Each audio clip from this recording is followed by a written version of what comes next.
Sir இது என்ன sir சூரியக்கலை சந்திரக்கலை அப்படின்னு சொன்னோம்னா, நம்முடைய உடம்பை 2 பாகங்களாக பிரித்து பலன் சொல்லக்கூடிய ஒரு முறையும் ஜோதிடத்திலே உண்டு.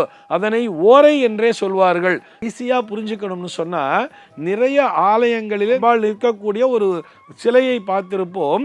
அந்த அம்பாளினுடைய கரங்கள்ல பார்த்தோம்னா 2 மலர்கள் குவிந்தது போல் வைத்திருப்பார்கள். அது பார்த்தோம்னா ஒன்று தாமரை மலரானது குவிந்திருக்கும், இன்னொரு பக்கம் அல்லி மலரானது குவிந்திருக்கும்.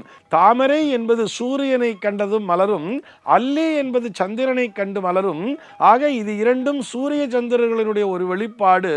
இந்த சூரிய கலையும் சந்திரக்கலையும், அதாவது இந்த வாம நாடி என்பதும் இந்த பார்ஷுவ நாடி என்பதும் ஒன்றாக இணையும் பொழுது அங்கே சுஷும்னா நாடி என்கின்ற அந்த ஒளி வெள்ளமானது வெளிப்படுகிறதுன்னு சொல்றார் யோக கலையிலே.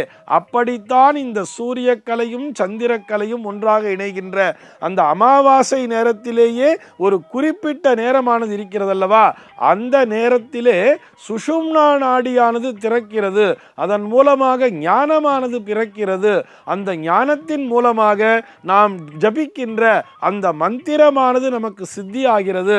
அதனால் அந்த நேரத்திலே குறிப்பாக அம்பாள் உபாசனையை மேற்கொள்வது நல்லது அப்படிங்கிற மாதிரி நிறைய இந்த ஸ்ரீவித்யா உபாசனையிலே சொல்லி கொடுத்திருக்கிறார்கள்.